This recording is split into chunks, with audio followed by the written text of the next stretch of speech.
Assembly to override that decision, with a 2/3 majority reinforcing the legislature's independence. But the work of the National Assembly doesn't stop at lawmaking. One of its most critical responsibilities is oversight. This means monitoring how government ministries, departments, and agencies carry out their duties. Through committee hearings, investigations, and summons, the National Assembly can question public officials on policy implementation and spending. Ministers and heads of agencies are required to explain their actions and justify the use of public funds. This oversight role is vital for transparency, accountability, and preventing misuse of power. One of the most influential powers of the National Assembly lies in the nation's finances. Each year, the President presents the national budget to a joint session of the National Assembly. Lawmakers review the proposed spending, debate allocations, and make necessary amendments. No government can legally occur without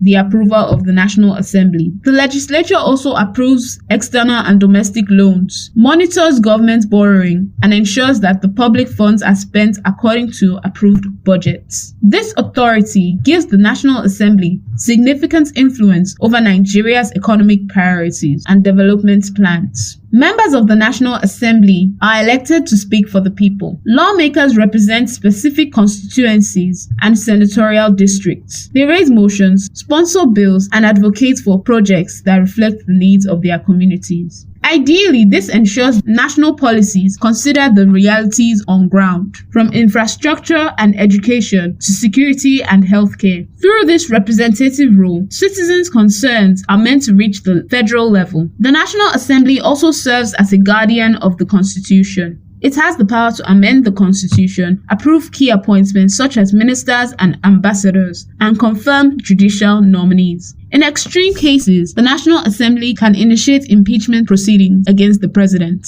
Vice President, and other top officials following constitutional procedures. These responsibilities help maintain balance among Nigeria's three arms of government: the executive, legislature, and judiciary. Despite its importance, the National Assembly faces criticism. Issues such as low public trust, concerns over transparency, and debates around remuneration have shaped public perception. However, the effectiveness of the National Assembly often reflects broader democratic challenges, including voter participation, accountability, and civic engagement. Strengthening the legislature ultimately requires active citizen involvement and sustained democratic pressure. In simple terms, the National Assembly makes laws, checks government powers, controls public spending, and represents the people. While debates continue about performance and responsibilities, its role remains central to democracy. Understanding how it works helps citizens know where power lies and how to demand for better governance. Alright guys, that is all on this episode of Explained. Do well to follow us on all our social media platforms. Follow, like, and share, and we'll see you next time.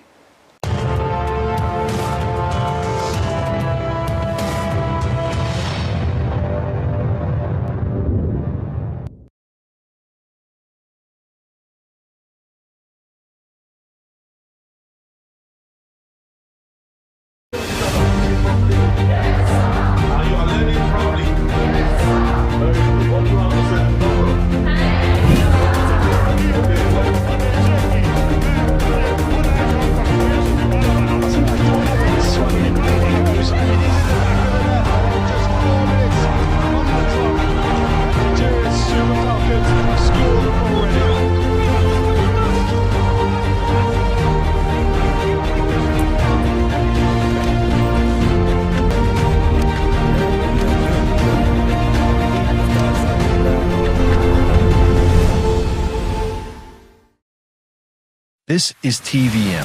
TVM delivers breaking stories, global headlines, and the moments that matter. From exciting sports action to exclusive local events, we keep you connected. Celebrate our culture, people, and voices with powerful documentaries and inspiring stories. Experience premium entertainment, from trending music to urban lifestyle and beyond. Grow your spirit with life-changing messages and uplifting perspectives. Lead the way with bold conversations, fresh ideas, and thought-provoking shows. Wherever you are, whenever you want, Watch TVM on all your devices. TVM, your world, your network. This is TVM. Lines and the moments that matter. From exciting sports action to exclusive local events, we keep you connected. Celebrate our culture, people, and voices with powerful documentaries and inspiring stories. Experience premium entertainment, from trending music to urban lifestyle and beyond. Grow your spirit with life-changing messages and uplifting perspectives. Lead the way with bold conversations, fresh ideas, and thought-provoking shows. Wherever you are, whenever you want, watch TVM on all your devices. TVM, your world, your network.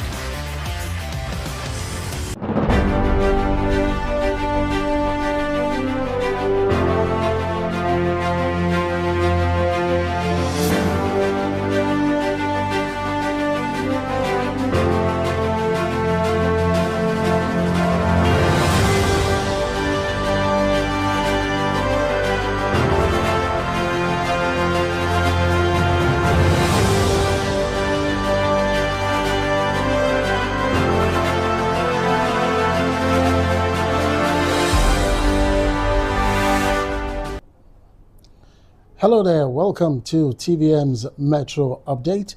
I am Fred O'Neill, and these are the news making the round.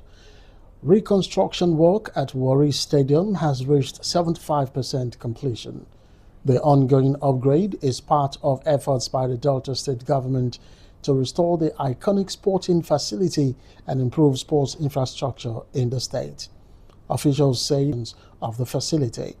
The state government is also maintaining close supervision of the project to ensure quality delivery and timely completion. The upgraded stadium is expected to expand opportunities for sports development. Revenue Mobilization Allocation and Fiscal Commission, known as RMAFC, for its unwavering neutrality in resolving the conflict over oil well locations along the state borders. The dispute, which has lingered for years, centered on the ownership of several lucrative oil wells situated on the Edo Delta boundary. For the Edo State government, the stakes are high. A favorable and fair delineation by the Commission is expected to significantly boost the state's 13% derivation revenue. Speaking from the Government House in Benin City, Governor Okpebholo emphasized that the Commission's data-driven approach has provided a level playing field, ensuring that justice is served. The governor said the resolution would not only bring peace to the border communities, but would also ensure that Edo State receives its fair share of the derivation fund to drive the state's developmental agenda. Governor Okpebholo also urged residents of the affected border communities to maintain the peace as the final administrative processes are concluded. We'll bring you more updates on the fiscal impact of this decision as they become available. And now to Cross River State, Calabar, the state capital, formerly adjudged to be Nigeria's cleanest city, has in the past couple of weeks worn an unfamiliar look, with wastes littered all around the city, raising environmental and health concerns for citizens. These concerns have caught the attention of the state governor, Senator Bassey Otu, who immediately directed the Calabar Urban Development Authority to set up modalities for immediate waste evacuation and return the city back to its glory days. The exercise, whom the governor has ordered for prompt intervention, will be supervised by the Special Advisor to the Governor on Special Duties, Honorable Ekpenyong Akiba, as well as staff in the Ministry of Environment. Conducting a supervisory tour across major streets in Calabar metropolis, including educational, markets, and residential areas, Honorable Akiba blamed the degrading sanitation status to the activities of scavengers and indiscriminate disposal of refuse by residents. He promised stiffer penalties for defaulters, noting that the law on the ban of public disposal of waste before 6 p.m. is still in place, as well as the anti-scrap law implicating operators of scavenging activities in the state. Now, reverting and making further clarifications to the backlog of refuse across the city, a senior official at the Calabar Urban Development Authority attributed it to wear and tear of evacuation equipment and machines, which he said affected mobility from various waste generating points to designated dump sites. He noted that with their equipment back in operations and having additional trucks and personnel deployed, regular and judicious operation will resume accordingly, while assuring residents of better service delivery. Now, some residents also praised the government for its swift intervention while calling for stiffer measures against defaulters. Still in Rivers State, former Cross River State Governor Senator Leo Imoke has dumped the People's Democratic Party for the African Democratic Congress. An unresolved conflict which has lingered over time and weakened the party's structure at all levels. He acknowledged the PDP, a party he served in various capacities for 28 years, for the privileges it afforded him to serve the nation in various capabilities or capacities, including special advisor to the president, a minister, and subsequently as governor. Senator Imoke is expected to lead the African Democratic Congress in Cross River State as the only formidable opposition party as the next general elections draw closer. Now, 9 senators have defected from their political parties to the African Democratic Congress in the Senate. The lawmakers announced their decision during the proceedings in the Senate chambers. Those who defected included to the ADC. Others are Mohammed Ogoshi Onawa of Nasarawa South, Aminu Waziri Tambuwal of Sokoto South, and Binos Dauda Yaro of Adam Abia Central also left the PDP, while Eyinaya Abaribe of Abia South moved from the All Progressives Grand Alliance to the ADC. Victor Ume of Anambra Central and Tony Nwoye of Anambra North defected from the Labour Party, while Lawal Adamu Usman of Kaduna Central left the PDP. A letter of address to the President of the Senate and dated yesterday, but submitted just a few minutes ago,